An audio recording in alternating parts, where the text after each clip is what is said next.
अस्सलाम वालेकुम। आज मैं आपके साथ अपनी रूटीन शेयर करने जा रहा हूँ कि नर्सिंग सुपरवाइज़र जब हॉस्पिटल में आता है तो उसकी क्या क्या रिस्पॉन्सिबिलिटीज़ हैं और वो क्या क्या करता है और उसको क्या क्या करना चाहिए पेशेंट्स के लिए, स्टाफ के लिए और प्रॉपरली टीम के लिए वो कैसा काम करता है और उसको क्या क्या करना चाहिए। सबसे पहले तो स्टार्ट लेते हैं कि Bahria international hospital 150 bedded hospital है जो कि स्टेट ऑफ द आर्ट है। ऑलमोस्ट हमारे पास सारी स्पेशलिटीज़ मौजूद हैं। सिर्फ हमारे पास न्यूरो सर्जन की फैसिलिटी अवेलेबल नहीं है, बाकी ऑलमोस्ट हमारे पास सारी फैसिलिटीज़ जो है ना वो अवेलेबल हैं और एक अच्छी प्रैक्टिस हो रही है और वेल नोन जो हमारे पास कंसल्टेंट्स हैं वो मौजूद हैं। और उसके बाद मैं अपना थोड़ा सा इंट्रो आपको करवा दूं कि basically I am clinical nursing supervisor at Bahria town international hospital phase 8 Rawalpindi. उसके बाद मैं आपके साथ अपनी जो स्टेटमेंट है वो शेयर कर रहा हूँ कि हमारी मिशन स्टेटमेंट क्या है, हम पेशेंट्स के लिए क्या मिशन रखते हैं, क्या हमारे माइंडसेट में क्या है कि हम किस तरह की क्वालिटी जो है ना वो पेशेंट्स को देते हैं या देना चाहते हैं। We are committed to provide quality healthcare services to all patients and shall strive for continual improvement in our quality management system। तो ये हमारी मिशन स्टेटमेंट है जो कि हमने पेशेंट्स के लिए, जो हमारे स्टाफ को, जो हमारे डॉक्टर्स को, जो हमारे नर्सिंग स्टाफ को, जो हमारे पैरामेडिक स्टाफ को जो है ना वो ये हमने उनको स्टेटमेंट दी हुई है कि हमने हमारा जो मिशन है वो ये है कि हमने पेशेंट्स को हाई क्वालिटी केयर प्रोवाइड करनी है बेसिकली। अच्छा, जब मैं आता हूँ ड्यूटी पर, बेसिकली आजकल मेरी नाइट ड्यूटी लगी हुई है। अभी जो है ना नाइट के 2:50 होने वाले हैं और मैं बिल्कुल अलर्ट हूँ। उसकी वजह यह है कि मैं बहुत कम सोता हूँ। आप चाहे इसको इंसोम्निया कहें या हार्ड वर्किंग कहें या वट एवर जो भी आप कहें, खैर इंसोम्निया तो नहीं कह सकते हैं। उसकी वजह यह है कि मैं अपना काम कर रहा होता हूँ तो बिज़ी होता हूँ, शेड्यूल बिज़ी होता है। लेकिन ये कि रेस्ट भी करना चाहिए इंसान को, अच्छी साउंड स्लीपिंग भी होनी चाहिए आपकी 6 to 8 आवर्स की जो है ना आपकी ब्रेन एक्टिविटीज़ के लिए और आपकी बॉडी के लिए जो है ना वो मैंडेटरी है कि आपकी इतनी स्लीप होनी चाहिए और साउंड स्लीप होनी चाहिए। बीइंग अ प्रोफेशनल्स भी और एज अ मेडिकल एडवाइस भी ये रिकमेंडेशंस हैं कि आपकी स्लीप जो है ना वो 6 to 8 आवर्स जो है ना वो होनी चाहिए। अच्छा, जब नर्सिंग सुपरवाइज़र आता है ड्यूटी पर तो सबसे पहले वो हमारे पास एक ये स्टाफिंग शीट है जिसके ऊपर सारे स्टाफ के जो है ना वो शेड्यूल ड्यूटी रोटा होता है। हमारे पास प्रॉपरली शेड्यूल ड्यूटी रोटा होता है। उसमें हम टैली करते हैं फिज़िकल ग्राउंड में जाकर कि कौन कौन सा स्टाफ कौन कौन सी वार्ड में मौजूद है, जिससे हमें जो प्रीवियसली जो हमारे पास शेड्यूल ड्यूटी रोटा होता है उसमें से अगर कोई एब्सेंट है या कोई मिसिंग है तो फिर हम उसको चेक करते हैं कि वो क्यों नहीं आया। फिर उसकी जो है ना वो नोडा या डिसिप्लिन उसका बना के तो डायरेक्टर ऑफ नर्सिंग को पुट करते हैं। फिर डायरेक्टर ऑफ नर्सिंग इस इशू को देखती हैं कि आपकी एब्सेंट थी, आप क्यों नहीं आए, जबकि आपकी ड्यूटी लगी थी रोस्टर पर आप नहीं आए। तो उसकी जो इंक्वायरी होती है फिर कि वो क्यों नहीं आया, फर्दर उसकी ऑफ डिडक्ट किए जाते हैं या उसको पनिश किया जाता है या उसकी जो है ना वो सैलरी डिडक्ट की जाती है। वट एवर जो भी डायरेक्टर की डोमेन है कि उसके ऊपर क्या पेनल्टी डालती हैं मैडम, या उसके ऊपर क्या चार्ज डालती हैं, या उसका कोई जेन्युइन रीज़न है ना आने का, एब्सेंट करने का, तो उसको लीव में भी कन्वर्ट कर दिया जाता है अगर कोई जेन्युइन रीज़न होता है तो। अच्छा, उसके बाद फिर हम इससे शेड्यूल ड्यूटी रोटा को देखते हैं तो जो स्टाफ की एब्सेंट और प्रेजेंट है लगाते हैं, ठीक है। उसके बाद फिर अब पेशेंट्स के ऊपर आते हैं कि बाकी क्या काम होते हैं नर्सिंग सुपरवाइज़र के हॉस्पिटल में। इन हॉस्पिटल हम क्या क्या करते हैं। सबसे पहले तो शेड्यूल नर्सिस शिफ्ट, ठीक है। उसके बाद असाइन नर्सिस टू पेशेंट्स, ठीक है। उसके बाद ensure nursing operational standards are met. और उसके बाद जो है ना ये मैं जॉब डिस्क्रिप्शन अपनी बता रहा हूँ, ठीक है।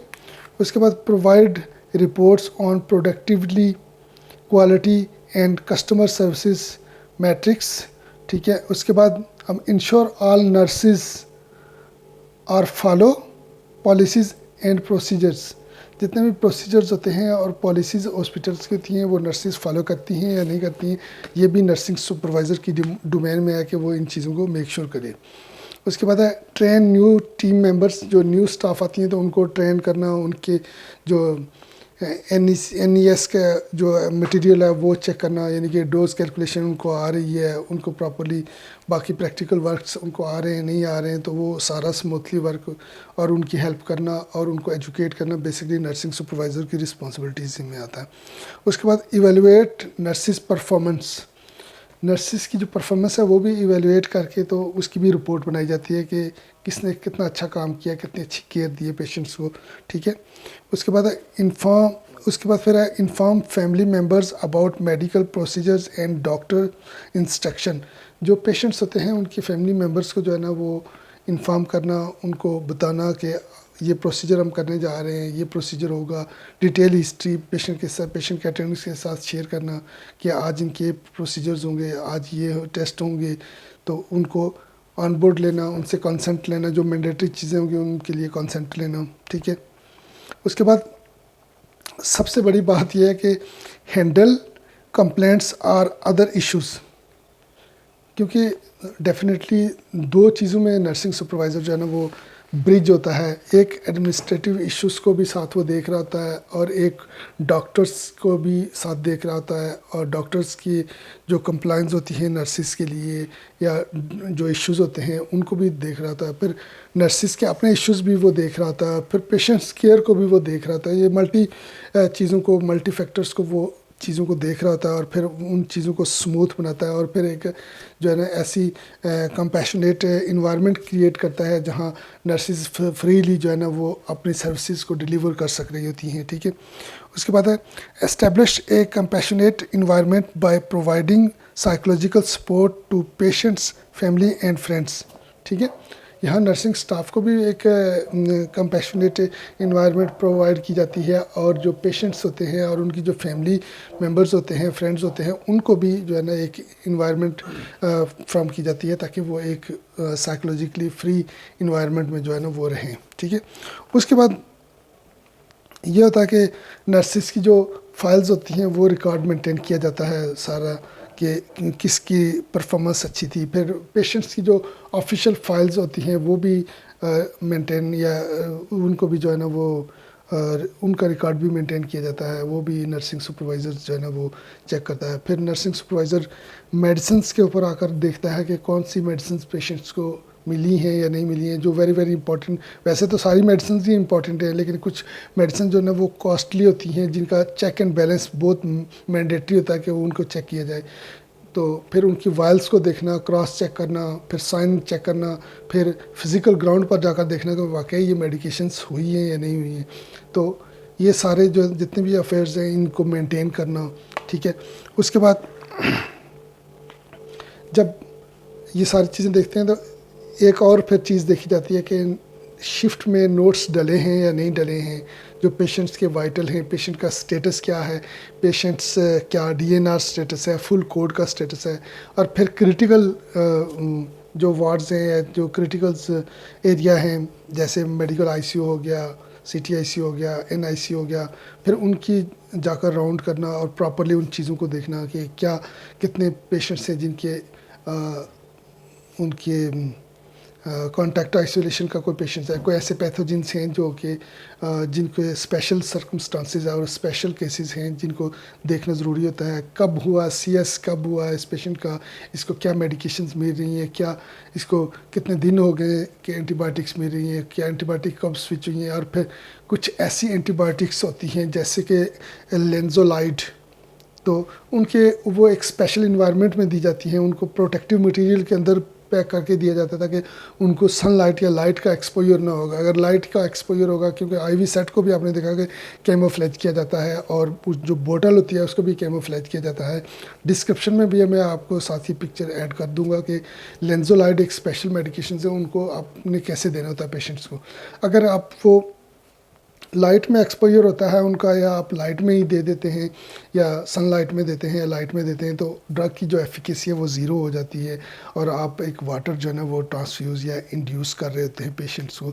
तो इस तरह की जितने भी लैब्स होते हैं उनको देखता है नर्सिंग सुपरवाइज़र, मेक श्योर करता है सारी चीज़ों को कि ये चीज़ें जो है ना वो स्टीम अल्टीमेटली जो पेशेंट्स की हाई क्वालिटी केयर जो है ना प्रोवाइड करना और उसके ऊपर चेक एंड बैलेंस करना नर्सिंग सुपरवाइज़र का काम होता है। और एडमिनिस्ट्रेटिव इश्यूज़ को देखना, फिर डायरेक्टर ऑफ नर्सिंग के साथ अफेयर्स को डिस्कस करना, फिर मैनेजमेंट के साथ उनके जो टर्म्स होते हैं वो डिस्कस करना, मैनेजमेंट के साथ कुछ चीज़ें डिस्कस करने वाली जो होती हैं वो मैनेजमेंट के साथ डिस्कस करना with the permission of the director of nursing. तो ये सारी चीज़ें देखी जाती हैं। 2-3 सुपरवाइज़र हैं बेसिकली, मिस्टर जंगीर साहब हैं मेरे साथ, मिस शाहिदा हैं, तो बड़े अच्छे लायक सुपरवाइज़र हैं वो भी। तो फिर तीसरी यानी कि जो एक ख़ास बात वो ये है कि जो क्वालिटी सर्विसेज में जब एक पेशेंट का सीपीआर या कोड रन हो रहा होता है तो उसमें भी जो नर्सिंग सुपरवाइज़र है उसकी एक इन्वॉल्वमेंट होती है, वो भी उस टीम का मेंबर होता है। वहाँ नर्सिस के साथ, डॉक्टर्स के साथ मिल के एक ऐसी टीम, एक ऐसा इन्वायरमेंट क्रिएट किया जाता है जहाँ पेशेंट्स को एक according to international standard AHA की गाइडलाइन के मुताबिक जो है ना वो एडवांस क्वालिटी का CPR जो है ना उसको दिया जाता है। ACLS advance cardiac life support, ठीक है, एडवांस कार्डियक लाइफ सपोर्ट के तौर पर जो है ना उसको दिया जाता है, ट्रीटमेंट दी जाती है, CPR किया जाता है, सर्विसेज दी जाती हैं ताकि कहीं कोई लैप्स ना हो, कहीं कोई नेग्लिजेंस ना हो, पेशेंट को 100% जो है ना उसका राइट्स मिले, उसका ट्रीटमेंट मिले। ये सारी चीज़ें अल्टीमेटली नर्सिंग सुपरवाइज़र के डोमेन में आती हैं कि इन सारी चीज़ों को इनिशिएट करना, इन सारी चीज़ों को मेक श्योर करना, क्वालिटीज़ को डिलीवर करना, केयर को डिलीवर करना और पेशेंट्स के जो है ना अल्टीमेटली उसको सारी ट्रीटमेंट दिलवाना। ये बेसिकली नर्सिंग सुपरवाइज़र इनको इवेलुएट कर रहा होता है और इनको चीज़ों को देख रहा होता है। फिर स्पेशल सर्कमस्टांसेस होते हैं, जैसे कोई बम ब्लास्ट हो गया, कोई मैसिव कैजुअलिटीज़ आ गई हैं, कोई एक्सीडेंटल केस आ गए, उस कंडीशन में फिर उस सिचुएशन में एक एक्स्ट्रा ऑर्डिनरी जो स्ट्रेस इन्वायरमेंट है उसमें एक अच्छा आउटपुट देना, ये भी नर्सिंग सुपरवाइज़र की डोमेन में है। फिर कोई ऐसे केस हो जाए कि जिनमें एक मेस क्रिएट हो जाए पेशेंट्स के अटेंडेंट और स्टाफ के दरमियान, तो उसको उन इशू को भी रिज़ॉल्व करना नर्सिंग सुपरवाइज़र की डोमेन है और उनका काम है। फिर सिक्योरिटी के साथ कोलैबोरेट करके, नर्सिंग स्टाफ के साथ कोलैबोरेट करके, फिर पेशेंट्स के अटेंडेंट के साथ करके, तो ये सारी चीज़ों को रिज़ॉल्व करना और स्मूथली रिज़ॉल्व करके तो एक इदारे के लिए एक अच्छी रेपुटेशन बिल्ड अप करना नर्सिंग सुपरवाइज़र की रिस्पॉन्सिबिलिटी है। और फिर जितने भी नर्सिंग स्टाफ हैं उनके लिए जो बेसिक लाइफ सपोर्ट्स और ACLS advance cardiac life supports programs हैं या एजुकेशंस है, उसको भी जो है ना वो स्ट्रीमलाइन करना और उनकी शेड्यूल्स बनाना, उनको देखना, ये भी नर्सिंग सुपरवाइज़र की रिस्पॉन्सिबिलिटीज़ में आता है। और फिर ये डायरेक्टर ऑफ नर्सिंग के साथ ये सारी चीज़ें डिस्कस करना, इनको शेड्यूल करना, इनको डिलीवर करना, फिर क्लासेस का शेड्यूल बनाना और फिर क्लासेस को डिलीवर करना, फिर उसकी अटेंडेंस को 100% करना, फिर ये सारी चीज़ें अल्टीमेटली जो है ना नर्सिंग सुपरवाइज़र के डोमेन में है। मेरे साथ इस वक्त हैं मिस्टर फजल गनी, ठीक है। मिस्टर फजल गनी आपको अपनी रूटीन बताएंगे, मैंने आपको अपनी रूटीन बता दी है, ठीक है। तो आई होप कि आपको मेरी रूटीन अच्छी लगी होगी और हमेशा की तरह अगर ये वीडियो भी आपको अच्छी लगी है तो वीडियो को लाइक और चैनल को सब्सक्राइब ज़रूर करें, ठीक है। और अपना बहुत ज़्यादा ख्याल रखें। अभी आपने जाना नहीं है, मिस्टर फजल गनी मेरे पास मौजूद हैं, ये भी आज नाइट ड्यूटी पर हैं और लकली जो है ना वो आज इनकी नाइट लगी है मेरे साथ, ठीक है। तो नाइट ड्यूटी कर रहे हैं और हम जो है ना बड़ा अच्छा हमारा एक फ्रेंड इन्वायरमेंट है। हम आपस में बैठ के चाय भी पीते हैं, पेशेंट्स की केयर भी करते हैं और फिर स्टडी भी करते हैं। तो अभी एक इन्होंने चुटकुला जो है ना वो शेयर किया हुआ था, तो वो भी उसका भी जवाब दिया मैंने इनको, ठीक है। तो अभी मिस्टर फजल गनी अपनी रूटीन आप कुछ बताएंगे, जब आप घर से आते हैं तो सबसे पहले आप क्या करते हैं, ओवर कैसे लेते हैं पेशेंट्स का, और फिर क्या क्या देखते हैं जब दूसरे नर्सिंग स्टाफ से जब आप ओवर ले रहे होते हैं तो आप क्या क्या चीज़ें देखते हैं, ये ज़रा अस्सलाम वालेकुम। लगा दें।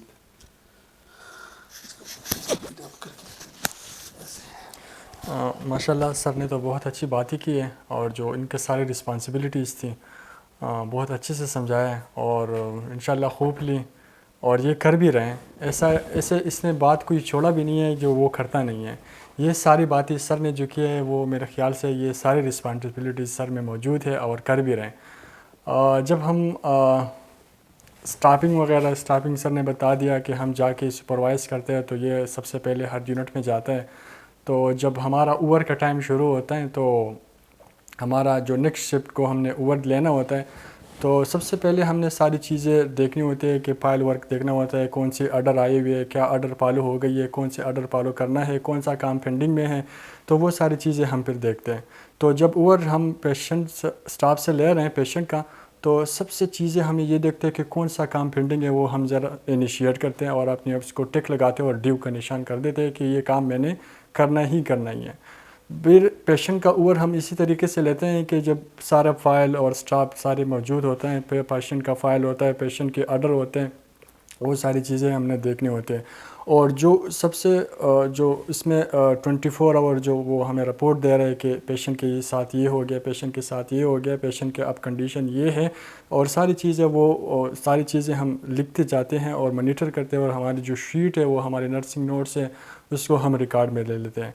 ये हो गया हमारा ओवर का सिस्टम इसी तरह के होता है। बाकी सर ने आप लोगों को सब कुछ बता दिया है। फिर जब हम पेशेंट हैंड ओवर करा देते हैं, जो काम मैंने किया है वो सारा काम मैंने एक्सप्लेन करके बताना होता है नेक्स्ट शिफ्ट को। और इसी तरह की वो जो चीज़ मेरे आपको बोला है कि जो ड्यू काम है हम उस फर्स्ट प्रायोरिटी पे दे रहे थे कि ये करने वाले हैं, और बाकी चीज़ें तो सर ने बता दिए। इसी तरह के होते हैं हमारा। अच्छा, ये मिस्टर फजल गनी वैसे ये जो है ना मुझे पर्सनली भी बड़े अच्छे दोस्त भी हैं, पसंद भी हैं।